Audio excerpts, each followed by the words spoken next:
So you found a house, you made your offer, the seller has accepted the offer, and you've been saving a long time, so you've got all your down payment money in place. But now you're being told you have something called prepaid costs, and you also have closing costs. You've got to come up with even more money? What's that all about? It's the Real Estate Show.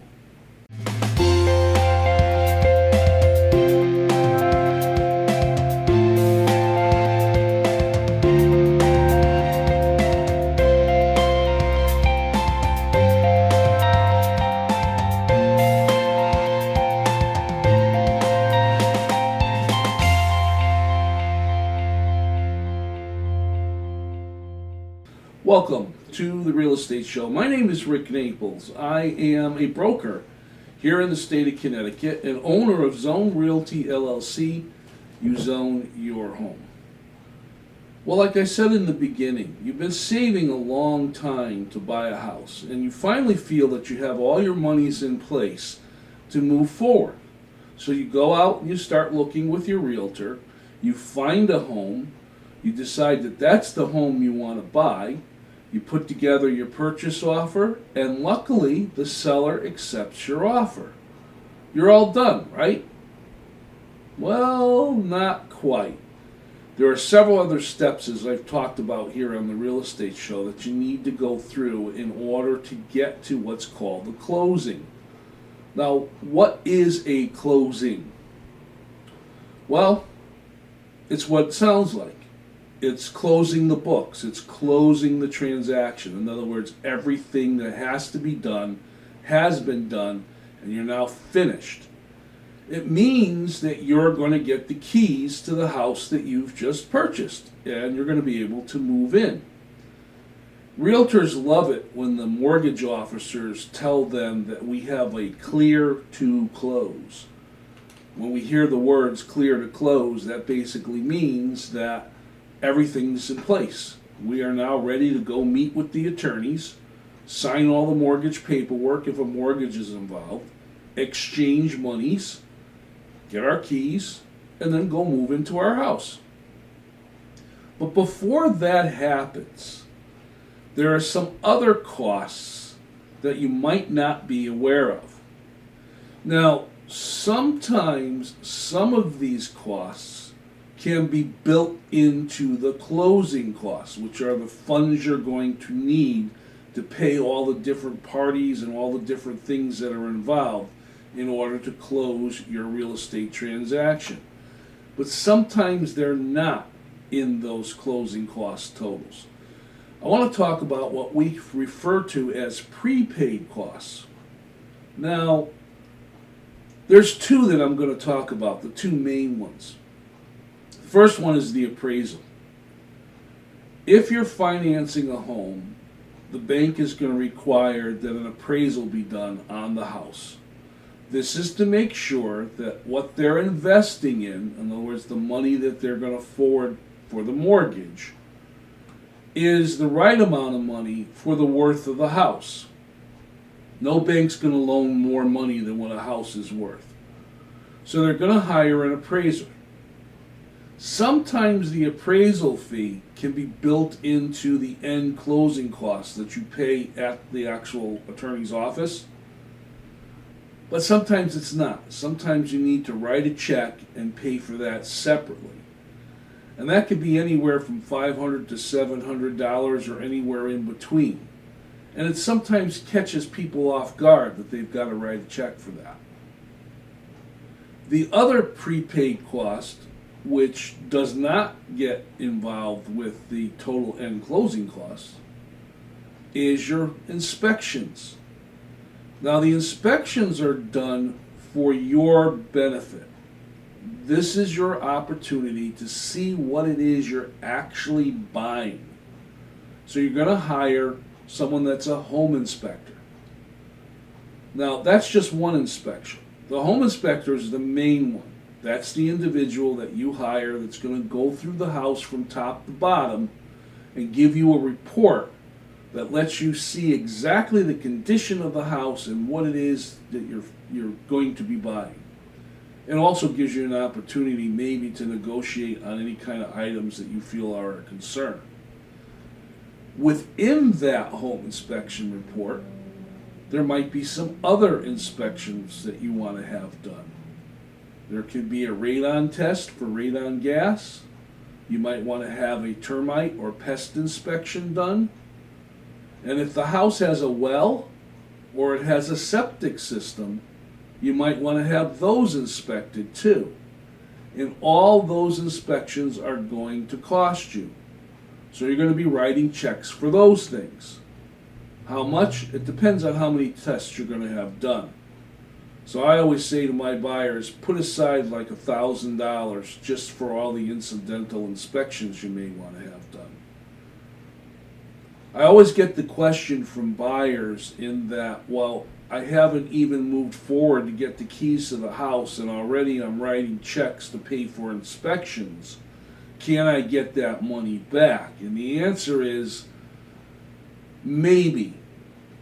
But that's all part of negotiations. And sellers usually are not very happy to pay for your inspection costs.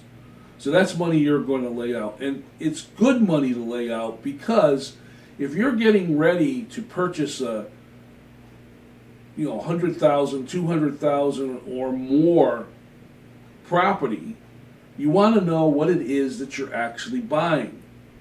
You want to know if you want to move forward with signing a commitment on that kind of obligation.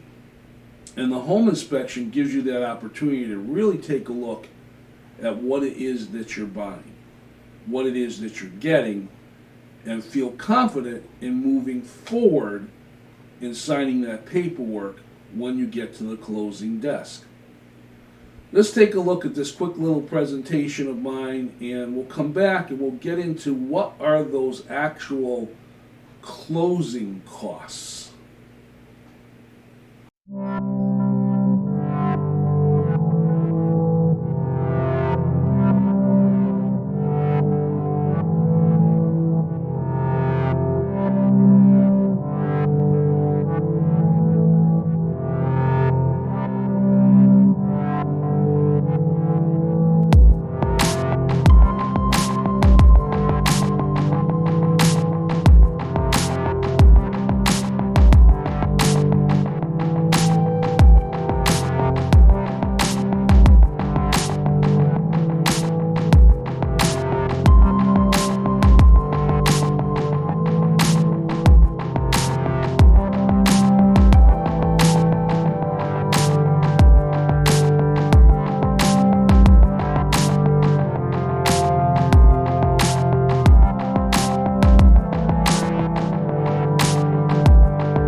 What are closing costs?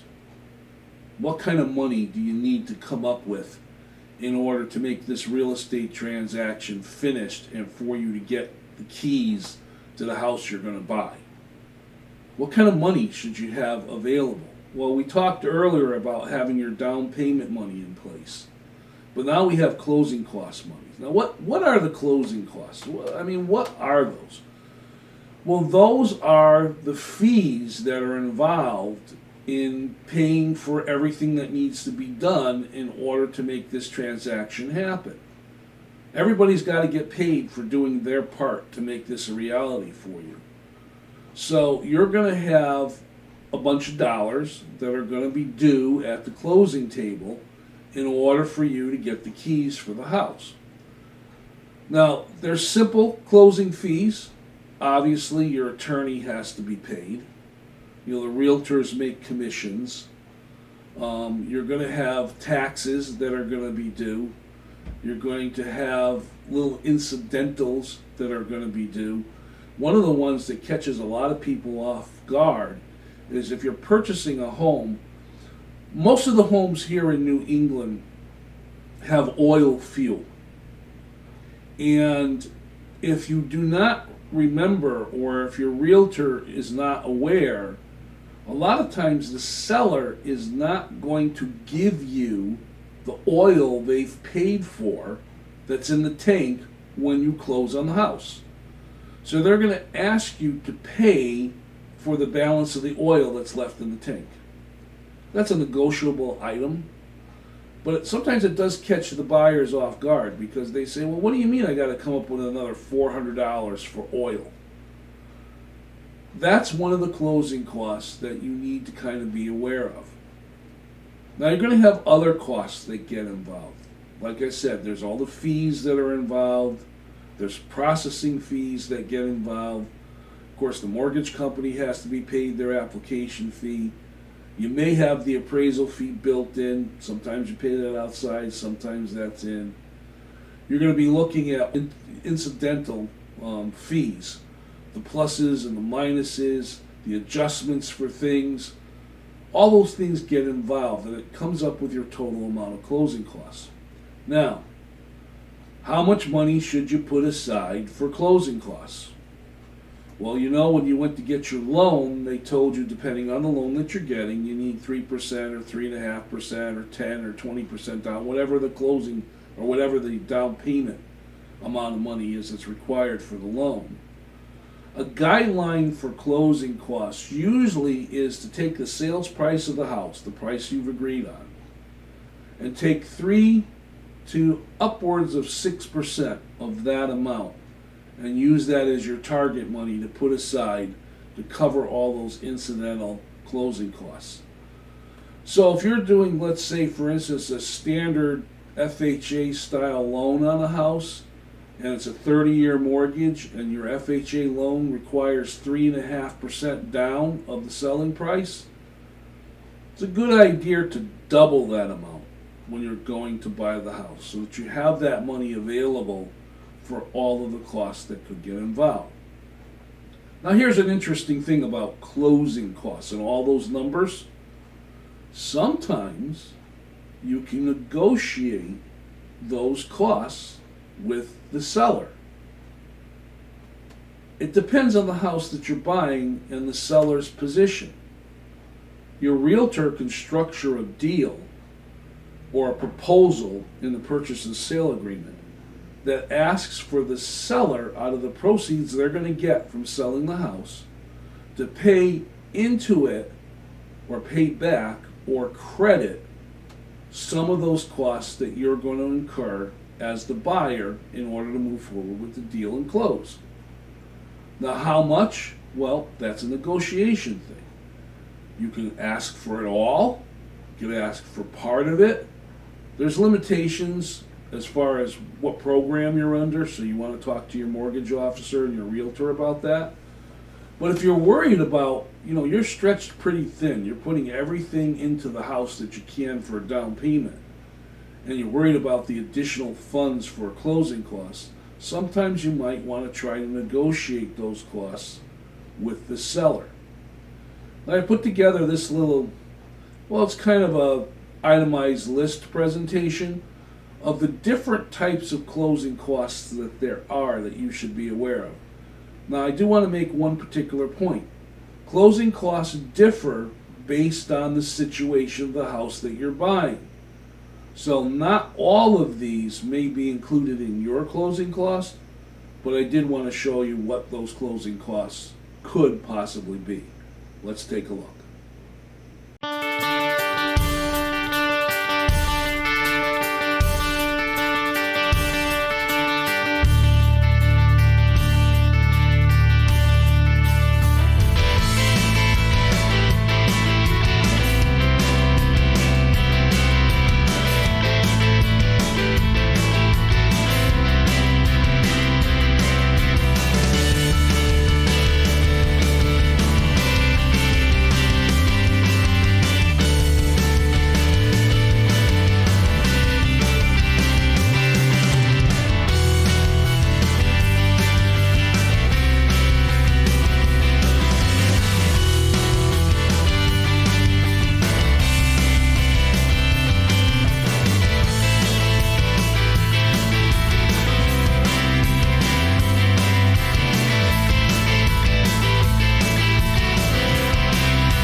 All right, so that just showed you what some of the closing costs could be. Well, let's take a look at that. I mean, what are your costs actually going to be? I mean, do you put aside some money and then wait for the date to be set for a closing and then go to the attorney's office and they present you with this big bill and you hope you have the money that you need in order to give them till you get your keys? Well, no, it's not secretive, and there's no surprises and there's no shocks. Just a few years ago, there was a law that was passed. It's called the TRID rule. They took two different rules when it comes to lending money on a house and combined them. There was the Truth in Lending law, which required them to disclose what the costs were going to be. And then there's the RESPA Act, and that is all the real estate costs that are involved. By combining those two things, they came up with what they call this TRID rule. Now, what is the TRID rule? Well, it's a no before you go. Basically, the mortgage company has to provide you with an itemized list of all the closing costs and those dollar amounts with the total before you go to your closing. And I believe it's 3 days before you go. This gives you time to look at it, see what it is, make sure you agree to it, ask any questions about anything that's on that, so you know exactly what to bring to that attorney's meeting, that closing meeting, that's going to cover those costs. It's a good idea when you get that disclosure and you're going through it to question things. If you see fees on there that you don't understand what they are for, call the attorney, talk to the paralegal, talk to your mortgage originator. Get an explanation as to what those costs are. Sometimes they're very confusing. One of the confusing areas is taxes. You're going to pay taxes on the house. It's a fact of life, folks. There's going to be taxes. And property taxes in some towns could be a pretty big amount of money and account for a big portion of your mortgage payment. You want to understand how that works, what the taxes are on the house, and how it's being split up. Because you see, the seller pays the taxes on the house up to the day of the closing. And then from the day of the closing on, when you own the house, you are liable for the taxes. So depending on when you close, what day of the month you close, what time of the year you close, is going to affect the amount of tax you're going to need to pay. And then, of course, once you've paid that amount of tax at the closing, when is the next tax amount going to be due? Now that gets involved as to what your mortgage payment's going to be. And again, at your closing, your actual mortgage payment is going to be told to you. You'll know that ahead of time, but they'll explain what the mortgage payment consists of. Usually, it consists of the principal and the interest of the loan, your property tax amount broken down monthly, and then whatever amount might have to be included for homeowners insurance.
This is the part of the real estate show I call my final word. It's my opportunity to kind of make a comment on what I've been talking about. And I've been sitting here talking about closing costs. Now, closing costs in different areas of the country are referred to differently. Sometimes you hear them talked about as escrow costs, or you'll hear the word escrow funds. That could be your down payment. How escrows are handled, who the escrow company is. You hear that word escrow a lot when you're in a real estate transaction. But you need to be prepared. I mean, it's psychologically a challenge when you're going to go look for a house. I mean, you're excited, you have a lot of anticipation, and there's a lot of apprehension out there when you start your home search. And then when you finally find that house you want to buy, now there's all these different monies that are involved. So you need to be prepared as to what those monies are going to be and make sure that you've set it aside. I've said on the real estate show many times, and I do give this advice to buyers that I work with. When you're in the process of buying a home, you want to make sure you have your monies in place. In other words, have the monies in a savings account or in a checking account or somewhere where those monies can be verified. Because some mortgage companies will ask you to verify you have the money and the ability to close. And they'll ask for a bank statement. Well, what if you don't have all the money in place? What if you're getting money from a friend or from a relative? Well, those are called gifts, and there is a procedure for doing that, and there is a way to show evidence of that so that if $5,000 or $10,000 shows up the day before the closing, there's an explanation for it. And if you're purchasing a condo, well, that's a whole nother show. My name is Rick Naples, and this has been The Real Estate Show. Thank you very much for watching. See you next time.